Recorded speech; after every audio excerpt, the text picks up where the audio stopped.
سيدنا أشرف المرسلين وعلى آله وصحبه أجمعين. أعوذ بالله من الشيطان الرجيم. بسم الله الرحمن الرحيم.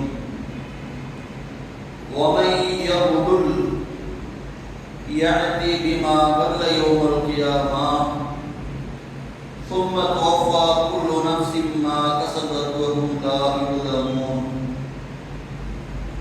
صدق الله العظيم.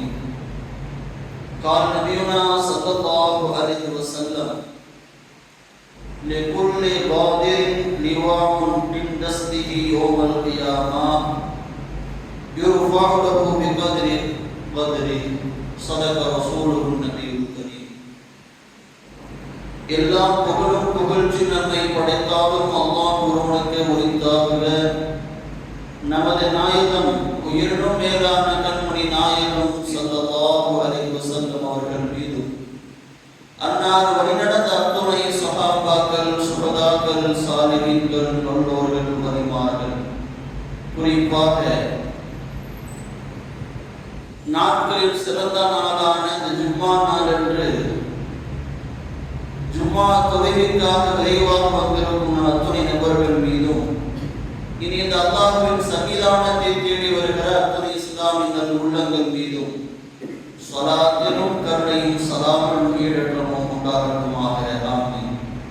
இன்ன தீன இன்தல்லாஹில் இஸ்லாம். அல்லாஹ்விடத்தில் ஒப்புக்கொள்ளப்பட்ட மார்க்கம் என்றால் அது இஸ்லாம் மட்டும்தான். அந்த இஸ்லாம் மார்க்கத்தில் வாழ்கிற நாம் இஸ்லாமிய மார்க்கத்திலே ஒஃபாத்தாகக்கூடிய பாக்கியத்தை நம்ம அத்தனை பேருக்கும் அல்லாஹ் வழங்குவானாக. கனிமுந்த அல்லாஹ்வின் நல்லடியார்களே,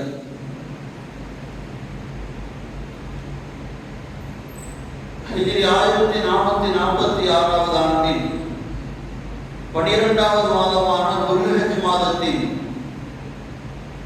3வது ஜும்மாவில் நாம் அமர்ந்திருக்கிறோம். அல்ஹம்துலில்லாஹ். ஒரு மனிதர் லா இலாஹ இல்லல்லாஹ் முஹம்மது ரசூலுல்லாஹ் என்று சொன்னார், இஸ்லாத்திற்குள் வந்து விடுகிறார்.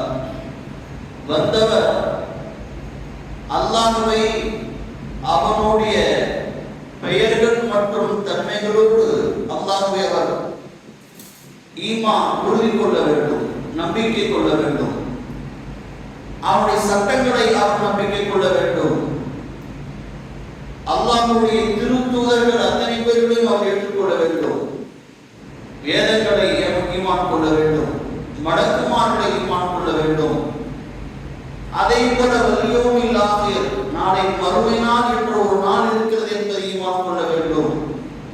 நல்லதும் கெட்டதும் அல்லாஹ்வின்படிதான் நடக்கிறது என்பதை ஈமான் கொள்ள வேண்டும். மரணத்திற்கு பிறகு ஒரு வாழ்க்கை இருக்கிறது. அந்த வாழ்க்கையில் அல்லாஹ் தஆலா என்ன செய்வான்? நம்மளை கேள்வி கேட்பான் என்கிற நம்பிக்கை அவருக்கு கொண்டால் மட்டும்தான் அவர் முஃமினாக மாறுகிறார். வெறுமன லா இலாஹ இல்லல்லாஹ் முஹம்மது ரசூலுல்லாஹ் என்று சொன்னால் முஸ்லிம். நான் மேல் சொன்ன அத்தனைகளையும் அவர் நம்பிக்கை கொண்டால் மட்டும்தான் அவர் ஈமான்தாரி, அவர் முஸ்லிம். முஸ்லிமை தாண்டி அவர் எப்பொழுது முஃமினாக மாறுகிறார்? நாளை வறுமை நாள் என்று ஒன்று இருக்கிறது.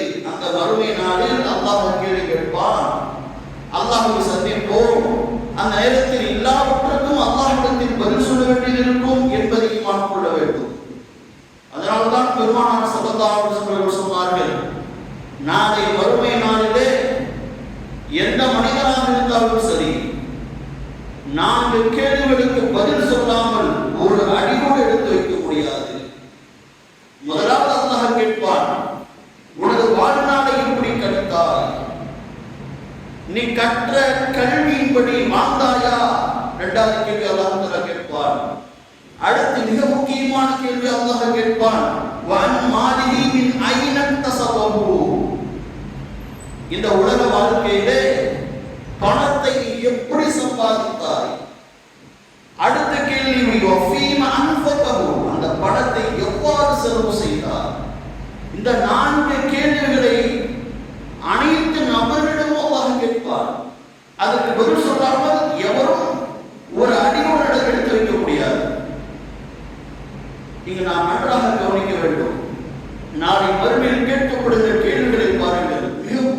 அந்த பொருளாதாரத்தை பார்த்து அல்லாஹ் கேட்கிறார், இந்த உலக வாழ்க்கையில் என்ன சம்பாதித்தாய், அதை எப்படி சம்பாதித்தாய், அதை எப்படி செலவு செய்தார்? ஏன் நாளை மறுமையில் அல்லாஹ் இப்படி ஒரு கேள்வியை கேட்க இருக்கிறார் என்றால், மனிதனுக்கும் பணத்திற்கும் மிகப்பெரிய கனெக்ஷன் இருக்கிறது. மனிதனுடைய பார்வையில் இந்த பணம் எப்படி இருக்கிறது, இந்த பணத்தால் மனிதனுடைய நிலையில் எவ்வாறெல்லாம் மாறும் என்பதை அல்லாஹ் நன்கறிந்தவர். அதனாலே அந்த பணத்தை குறித்து அல்லாஹ் கேள்விகளை கேட்க இருக்கிறார். அல்லாஹ் திருமறையிலே சொல்கிறார்,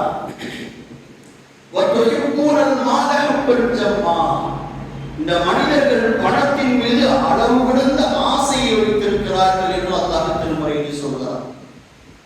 மனிதனின் பார்வையில் பணம் எப்படிப்பட்டது என்பதை அல்லாஹ் திருமறையில் பல்வேறு கோணத்தில் பேசுகிறார். இன்னொரு இடத்தில் சொல்கிறார், நமக்கு தெரிந்த சொல்வாரா, வயலுல் குல்லி ஹுமஸத்தின் லுமஸா அல்லதி ஜமஅ வஅத்ததா. இந்த மனிதன் பணத்தை எல்லாம் சம்பாதித்து வஅத்ததா, அது எண்ணி பார்ப்பான், எவ்வளவு சம்பாதிச்சிருக்கிறோம், நம்ம எவ்வளவு சம்பாதிச்சிருக்கிறோம், அவருடைய பொருளாதார என்ன என்பது நன்றாக செய்வான், எண்ணுவான். எண்ணிவிட்டு அவன் நினைத்துக் கொள்வான், இந்த பொருளாதார உலகத்தை நம்மளை காப்பாக்கிறோம், நம்மளை நிரந்தரமா வச்சுக்கோம் அப்படி இந்த மனிதன் எண்ணுகிறான் என்று அல்லாஹ் திருமறையிலே சொல்கிறார். மனிதன் பார்வையில் பணம் அப்படித்தான் இருக்கிறது.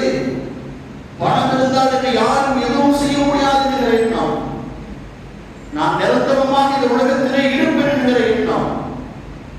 அடுத்த அல்லாஹ் திருமறையில் சொல்கிறார், வகாலு நஹனு அக்ஸரு அம்வாலன் வ அவுலாதா வமா நஹனு பிமுஅத்தபீன். அதிகமான பொருளாதாரத்தை பெற்றவர்கள் சொல்வார்களா அல்லாஹ்விடத்தில், இந்த உலகத்தில் சொல்லிக் கொடுக்கிறார்கள் என்று அல்லாஹ் சொல்கிறார். என்ன சொல்வார்களா, அல்லாஹ்வே அதிகமான செல்வத்தையும் பொருளாதாரத்தையும் பிள்ளை செல்வம் நான் கிடைத்திருக்கிறேன், எனக்கு கிடைத்திருக்கிறது, பெற்றிருக்கிறேன். அதனால் எங்களை யாரும் எதுவும் செய்திட முடியாது. எங்களை யாரும் எதுவும் செய்திட முடியாது என்று மனிதர்கள் எண்ணுகிறார்கள் என்று அல்லாஹ் என்ன செய்கிறார், பணத்தின் மீது மனிதனின் எண்ணங்கள் எப்படியெல்லாம் இருக்குது என்பதை அல்லாஹ் வரிசையாக சொல்லி காட்டுகிறார். பெருமானார் சொன்னார்கள், இந்த மனிதனுக்கு ஒரு ஓமை நிறைய தங்கம் கிடைத்தாலும், ஒரு 6 நிறைய தங்கத்தை கொடுத்தாலும் அந்த மனிதன் என்ன செய்வான் தெரியுமா, அந்த 6 நிறைய தங்கத்தை பெற்றுக்கொண்டு இன்னொரு 6 நிறைய தங்கம் கிடைக்குமா என்று கேட்பார். சரி, இந்த வைத்துக்கொள் என்று 2வது 6 நிறைய ஒரு தங்கத்தை கொடுத்தாலும், 2வது முறையாக கொடுத்தாலும் அந்த மனிதன் மீண்டும் கேட்பார், இன்னொரு 3வது 6 நிறைய தங்கம் கிடைக்காதா? இப்படி அவர் கேட்டுக்கொண்டே இருப்பான். எவ்வளவு பொருள் சம்பாதித்தாலும் அவன் மனம் நிரம்பவே நிரம்பாது. அவன் வயிற்றை எது நிரப்பும் தெரியுமா? பெருமானார் சொன்னார்கள், மண்ணை தவிர இந்த மனிதன் வயிற்றை எதுவுமே நிரப்பாது. கேட்டுக்கொண்டே இருப்பான். பெருமானார் ஸல்லல்லாஹு அலைஹி வஸல்லம் சொன்னார்கள், அதே போல மனிதன் குழந்தையாக பிறந்து வளர்கிறார். அவன் வளர வளர மனிதன் வளர்கிறான் என்றார், குழந்தையாக பிறந்தவன் கொஞ்சம் கொஞ்சமாக வளர்கிறான் என்றார், அவனோடு 2 சேர்ந்து வளர்கிறது என்றார் ஸல்லல்லாஹு அலைஹி வஸல்லம். ஒன்று ஹுப்புல் மால், பணத்தின் மீது உள்ள ஆசை. அவன் வளர வளர பணத்தின் மீது ஆசை வளர்ந்து கொண்டே இருக்குமா. அவன் வயசு ஆக இன்னும் வாழ வேண்டும், இன்னும் வாழ வேண்டும் என்ற ஆசை அவனுக்கு இருந்து கொண்டே இருக்கும் என்றார்கள் ஸல்லல்லாஹு அலைஹி வஸல்லம். மனிதனின் பார்வையில் பணம் எப்படியெல்லாம் இருக்கிறது, பணத்தை அவன் எந்த அளவிற்கு நேசிக்கிறான், ஆசைப்படுகிறான் என்பதை பெருமானார் ஸல்லல்லாஹு அலைஹி வஸல்லம் அல்லாஹ் நமக்கு தெல்ல தெளிவாக சொல்கிறார்கள். அப்ப பணத்தை சம்பாதிக்கவே கூடாதா, பொருளாதாரத்தை சம்பாதிக்க கூடாதா? இப்படி செய்பவர்கள் பாவிகள் என்றால் பொருளாதாரத்தை யாருமே சம்பாதிக்க கூடாதா என்ற கேள்வி எழுகிறது. ஆனால் அல்லாஹ் திருமறையில் சொல்கிறார், நன்றாக பொருளாதாரத்தை சம்பாதியுங்கள், நன்றாக என்ன செய்யலாம், சம்பாதித்து வீடு கட்டிக் கொள்ளலாம், இல்லாத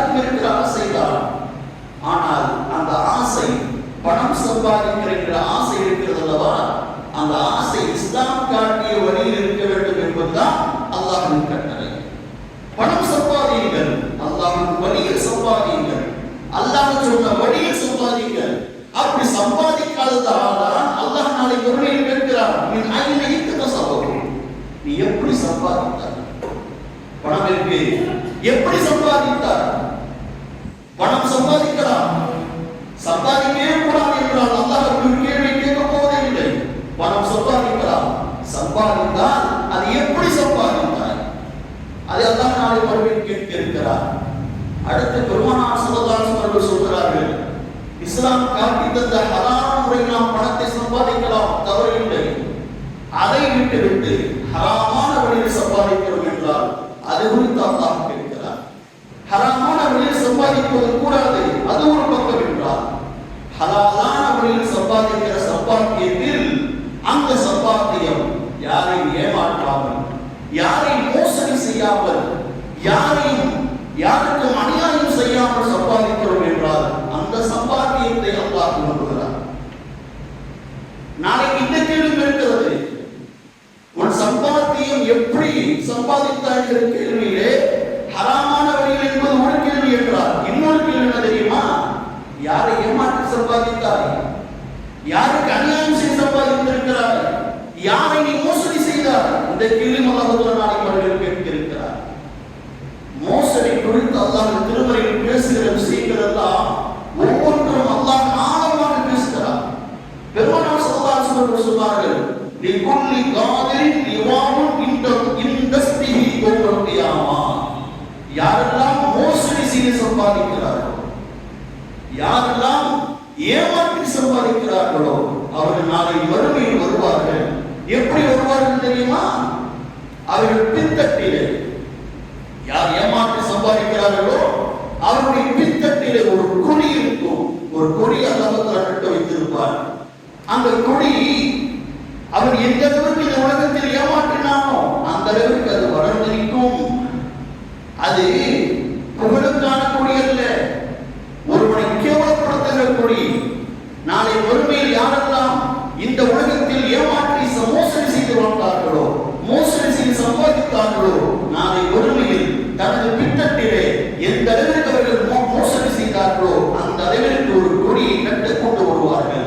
அல்லாஹ் சொல்வான், எல்லா மக்களையும் பார்த்து சொல்வான், இதோ பாருங்கள் அநியாயக்காரன், மோசடிக்காரன், அவன் மோசடி செய்த அளவு அவன் கொடியில் தெரிகிறது பாருங்கள் என்று அல்லாஹ் செய்வானா? எல்லா மனிதனுக்கும் வெளிச்ச போட்டு காட்டுவான். பெருமானார் சொன்னார்கள், அந்த கொடிதான் இந்த உலகத்தில் அவன் எந்த அளவிற்கு அநியாயம் செய்திருக்கிறான் என்பதை காட்டுவது அந்த கொடிதான் என்றார்கள் சொல்லலாம். இவ்வளவு பெரிய ஒரு கேவலமான எண்ணம், கேவலமான செயல் என்று பாருங்கள். அது எப்படி நாம் தாங்க போகிறோம்? ஏமாற்றுபவர்கள் சிந்திக்க வேண்டும். அல்லாஹ் திருமறையில் சொல்கிறார், ஆதி இம்ரான் என்ற அத்தியாயத்திலே 162வது வசனம், வமா கான நபியின் ஐயகுல்ல, முஹம்மது ஸல்லல்லாஹு அலைஹி வஸல்லம் என்ற நபிக்கு யாரையும் ஏமாற்ற வேண்டிய அவசியம் இல்லை என்று அல்லாஹ் திருமறையில் சொல்கிறார். ஏன் இப்படி ஒரு வசனம் இறக்கப்பட்டது என்றால், பத்ர் போரிலே எதிரிகள் தோல்வியுற்று ஓடுகிறார்கள். ஓடிகள் பொருள்லாம் போட்டு போய்வாங்க. அந்த பொருள்லாம் அந்த போரில் கிடைக்கிற பொருளுக்கு கனிமத் என்று சொல்லுவோம் அரபியில். அந்த கனிமத் என்கிற பொருள் இஸ்லாமிய இந்த நம்முடைய மார்க்கத்திலே ஹலாலானது, அது ஹராமானது. ஆனால் முந்தைய சமுதாயத்திற்கு அது ஹராமாக ஆக்கப்பட்டிருந்தது.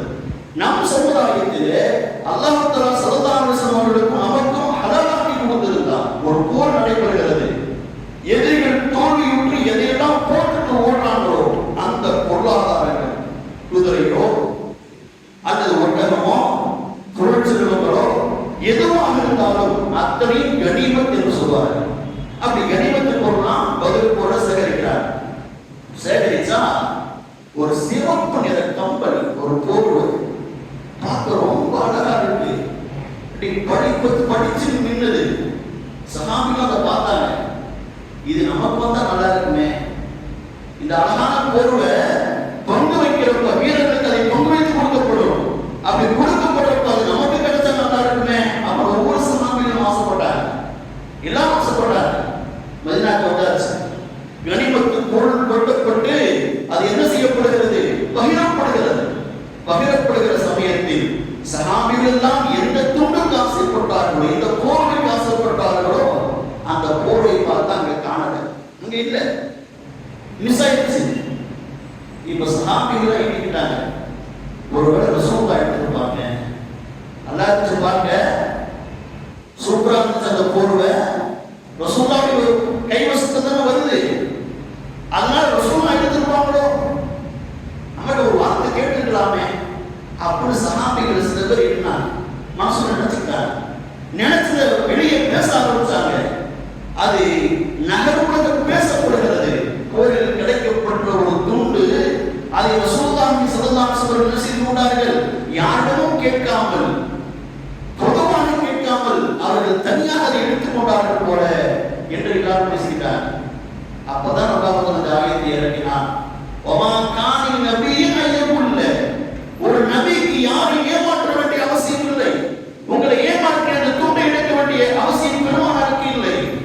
நன்றாக கேட்டுக் கொள்ளுங்கள் அல்லாஹ்வின் அடிமைகளே, அல்லாஹ்வின் அடியார்களை கேளுங்கள் என்று அல்லாஹ் சொல்கிறார். வமையகுலுல் யஅதீதி மா கல் யௌமுல் கியாமா, இந்த உலகத்தில் யார் மோசடி செய்கிறார்களோ, யாரை ஏமாற்றுகிறார்களோ, எதை ஏமாற்றுகிறார்களோ அதை நாளை மறுமையில் அவர்கள் கொண்டு வருவார்கள்.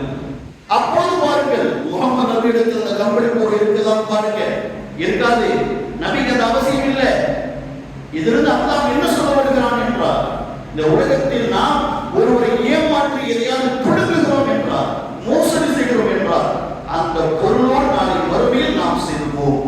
அனைவரும் முன்னிலையும் அல்லாஹ் நம்மை அசிங்கப்படுத்துவான். இன்ன மனிதா, இவனிலிருந்து நீ அபகரித்துக் கொண்டாய் அல்லவா, ஏமாற்றி மோசம் செய்தாய் அல்லவா என்று அந்த பொருளை காட்டி அல்லாஹ் நாம் என்ன செய்வான், அசிங்கப்படுத்துவான். பெருமானார் சொன்னார்கள், அதமல் உலூல், மோசடிகளிலே மிக மிக கடுமையானது தெரியுமா, திராமுன் மினல் அர்த், நில மோசடி என்றார். நில மோசடி ஒருத்தருடைய இடத்தை அபகரிக்கிறது. பங்காளிக்குள்ள பிரச்சனை, வீரமா நல்லா பேசி இருக்கிறவர் என்ன செஞ்சிருவாரு, அப்பா இருக்கிற தம்பி ஏமாத்திடுவார், அண்ணன் தம்பி அண்ணன் ஏமாத்திடுவாரு. அண்ணன் கொஞ்சம் என்ன செய்வாரு, சாதுவா இருப்பாரு, நம்மளை கேட்க ஆள் இல்லை அப்படின்னு நினைச்சிருவது, இடத்தை அபகரிக்கிறது. வீடு கட்டும்போது பக்கத்து வீட்டுக்காரங்க இடத்தை ஒரு ஜான் இடத்தை அபகரிச்சுக்கிறது, ஒரு உலக இடத்தை அபகரிச்சுக்கிறது. பெருமானார் சொன்னார்கள், இது நில மோசடி தான் மோசடிகளிலே மிக மிக கடுமையானது அல்லாஹ் கொடுத்திருக்கிறார்கள் ஸல்லல்லாஹு அலைஹி வஸல்லம். இன்னும் சொன்னார்கள் பெருமானார், மன் அகத ஷிப்ரன் மினல் அர்தி ظுல்மா, அநியாயமாக எந்த ஒரு மனிதர் ஒரு ஜான் அளவிற்கு உண்டான ஒரு இடத்தை அபகரிக்கிறாரோ, மோசடி செய்து ஏமாற்றி வாங்கிக் கொள்கிறாரோ, அது அல்லாஹ்வுடைய பொது சொத்தாக இருந்தாலும் பிற மனிதர்களின் சொத்தாக இருந்தாலும், நிலத்திலே ஒரு ஜான் இடத்தை யார் அபகரித்துக் கொள்கிறாரோ, அந்த அதே போன்று 7 மடங்கு அளவு பூமியை அவர் கழுத்தில் தொங்கவிட்டு வண்ணமாக அல்லாஹ் என்ன செய்வான், அவருக்கு வேதனை செய்வான் என்று அவர் சொல்வார். ஒரு ஜான் நிலத்தை அபகரிச்சியா, அது போன்று 7 ஜான்கள் அளவிற்குள்ள பூமியை கழுத்தில் தொங்கப்பட்டு கொண்ட அந்த மனிதன் அல்லாஹ் வேதனை செய்வான் என்றார்கள் ஸல்லல்லாஹு அலைஹி வஸல்லம். எவ்வளவு பெரிய மோசடி பாருங்கள். அல்லாஹ் இந்த நில மோசடிக்கு எவ்வளவு தண்டனை தருகிறான் என்று பாருங்கள். பெருமானார் சொன்னார்கள், நாளை மறுமையில் நடக்கிற அந்த காட்சிகளை நான் பார்க்கிறேன். ஒரு மனிதர் அவருடைய முதுகிலே ஒரு ஆடு, அந்த ஆடை சுமந்து கொண்டு வருகிறார். அந்த ஆட்டை அவரால் சுமக்க முடியவில்லை, முதுகில் இருக்கிறது. அவர் என்னை பார்த்து கூப்பிடுவார், யா முஹம்மது அகிஸ்னி, முஹம்மது நபி அவர்களே எனக்கு உதவி செய்யுங்கள், இது வந்து ஆடு நின்று கொண்டு எனக்கு வேதனை செய்கிறது என்று அவர் கத்துவார். அப்பொழுது நாயகம் ஸல்லல்லாஹு அலைஹி வஸல்லம் சொல்வார்களா, இந்த நிலையை நான் பார்க்கிறேன், நாளை மறுமையில் ஒரு மனிதன் கதறுவான், அவன் முதுகில் ஆடு ஒன்று நின்று கொண்டு அவனை வேதனைப்படுத்தும், அதை அவன் சுமந்து கொண்டே திரிவான், இறக்கிவிடவும் முடியாது, அந்த ஆடும் இறங்காது. அவர் என்னை பார்த்து கேட்பார், முஹம்மது அவர்களே எனக்கு உதவி செய்யுங்கள், உதவி செய்யுங்கள் என்று. அப்ப நான் சொல்வேன், மனிதா, இந்த உலகத்தில் நீ அந்த ஆட்டை அபகரித்து விட்டார், அந்த ஆட்டை அநியாயமாக மோசடி செய்து அதை பெற்றுக் கொண்டு விட்டார். அதனால் அந்த தண்டனை நீ அனுபவித்துதான் ஆக வேண்டும், என்னால் ஒன்றும் செய்ய முடியாது. யாரை ஏமாத்தாதீர்கள், மோசடி செய்யாதீர்கள் நான் சொல்லிவிட்டேன். நீ மோசடி செய்தால் இந்த ஆட்டை, அந்த ஆடுதான் உனக்கு தண்டனை என்றார் நபிகள் ஸல்லல்லாஹு அலைஹி வஸல்லம். அதே ஒருவர் அவருடைய முதுகில் ஒட்டகத்தை சுமப்பார், இன்னொருவர் குதிரையை சுமப்பார். பெருமாள் இந்த சொன்னார்கள் தெரியுமா? ஒருவர் ஊசியால் குத்தப்படுவார், அதுதான் அவருக்கு வேதனை. அவர் கிடந்திலே கூப்பிடுவார், முகமது அவர்களை என்னை காப்பாற்றுங்கள் காப்பாற்றுங்கள் என்று. அப்பொழுது நான் சொல்வேன், மனிதரே, உலகத்தில் இந்த ஊசி நீ மோசடி செய்து அபகரித்தார். ஒரு ஊசி, அந்த ஊசி நீ அபகரித்து விட்டாய், மோசம் செய்து ஏமாற்றி விட்டாய். அந்த தண்டனை நீ அனுபவித்து தான் நாங்கள் வேண்டும் என்று நாம் சொல்வேன் என்றார்கள் ஸல்லல்லாஹு அலைஹி வஸல்லம். ஒரு போரிலே, ஹைபர் போர், அந்த ஹைபர் போரிலே மித்அம் என்கிற ஒரு சஹாபி ஷஹீதாகிறார்கள். சஹாபிகளுக்கு சந்தோஷமா சொல்றாங்க, ஹனியம் லஹு ஷஹாதா, வாழ்த்துக்கள் யா ரசூலல்லாஹ், வாழ்த்துக்கள், அவரை வாழ்த்துங்கள். யாரை? மித்அமை, அவர் ஷஹீதாகி விட்டார், போரில் வீர தீர சூரனாக அவர் செய்தார், போரிட்டார், அவரை வாழ்த்துங்கள், அவர் ஷஹீதாகி விட்டார் என்றார்கள் சஹாபிகள் எல்லாம். ரசூலுல்லாஹ் என்ன சொன்னாங்க தெரியுமா? அவர் நரகவாதி, அவரை ஷஹீத் என்று சொன்னார்கள் என்றார்கள் ஸல்லல்லாஹு அலைஹி வஸல்லம். சஹாபிகளுக்கு ஆச்சரியம், போரில் கலந்து வீரமரணம் அடைந்த ஒரு நபரை ரசூலுல்லாஹ் நரகவாதி என்று சொல்கிறார்களே. ரசூலுல்லாஹ் சொன்னார்கள், போரில் கிடைக்கிற செல்வங்கள் ஒன்றாக்கப்பட்டு போர் மடித்து அது என்ன செய்யப்பட வேண்டும்? பகிரப்பட வேண்டும். ஆனால் அந்த மனிதர் போர் நடந்து கொண்டிருக்கிற பொழுது ஒரு போர்வையை என்ன செய்து விட்டார்? அபகரித்து விட்டார், திருடி விட்டார். போய் பாருங்கள், அவருடைய கவசத்தில் அந்த போர்வை இருக்கும். அதனால் அவர் நரகவாதி என்றார்கள் ஸல்லல்லாஹு அலைஹி வஸல்லம்.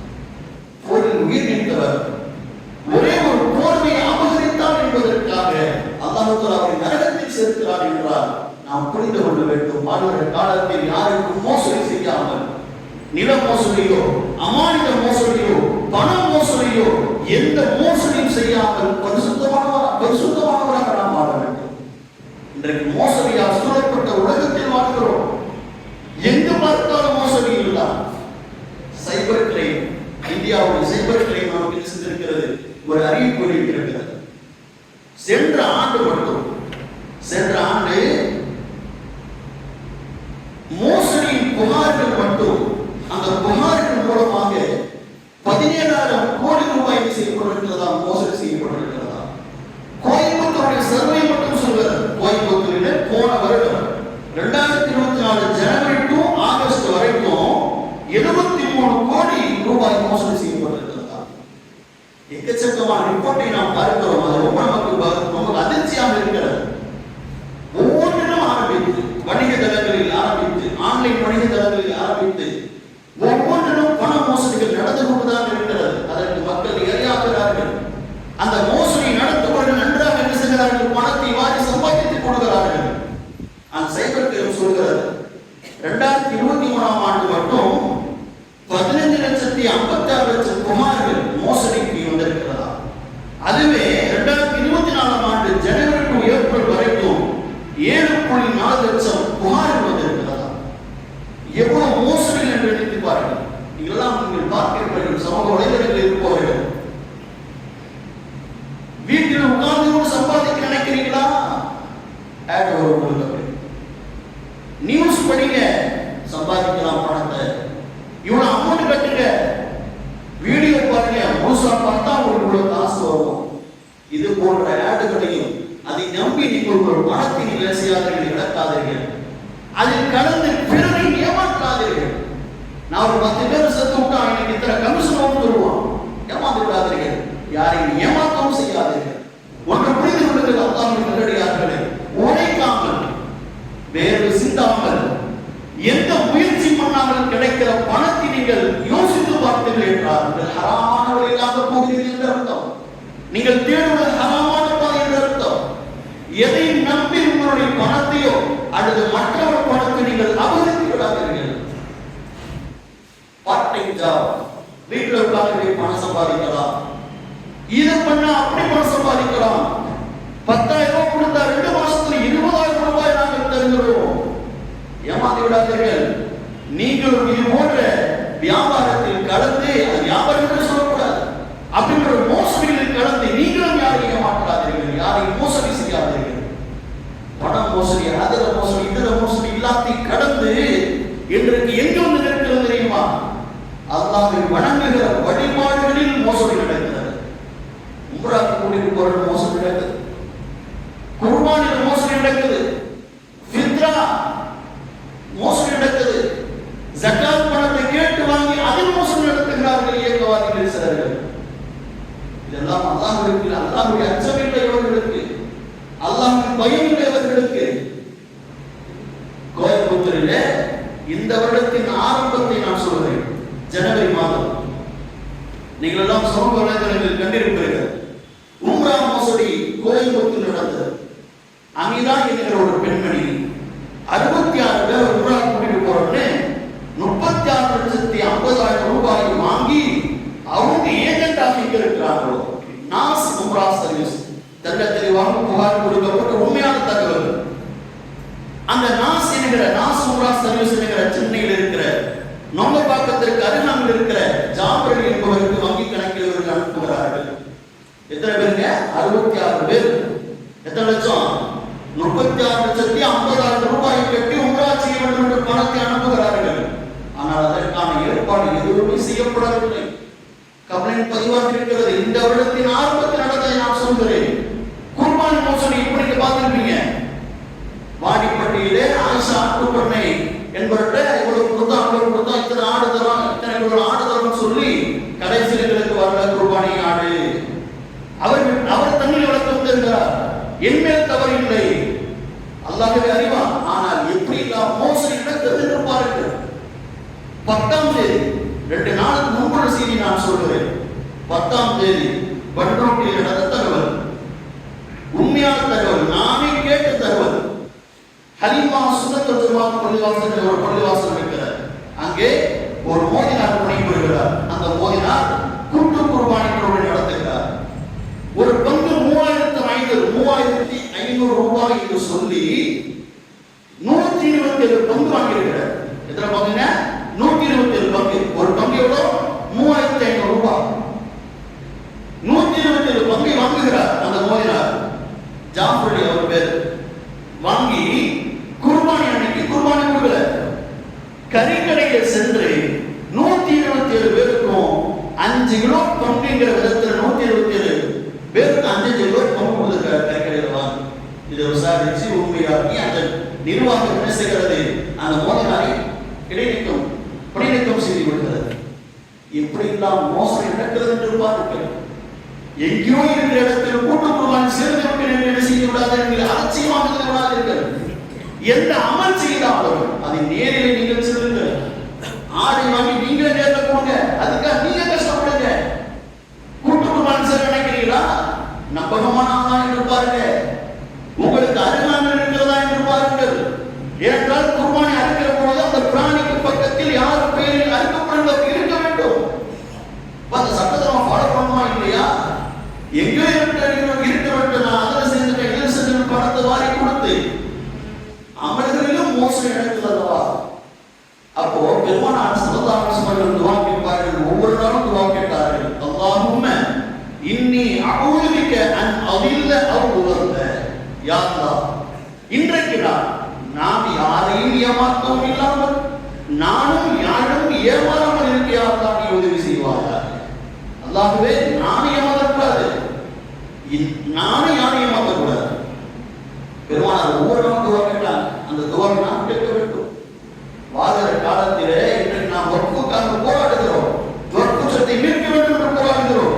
இந்த சட்டம் வருவதற்கு முன்பதாக எத்தனை இஸ்லாமியர்கள் வக்ஃபு சொத்தில் அபகரித்து செய்தார்கள் வந்திருக்கிறார்கள்.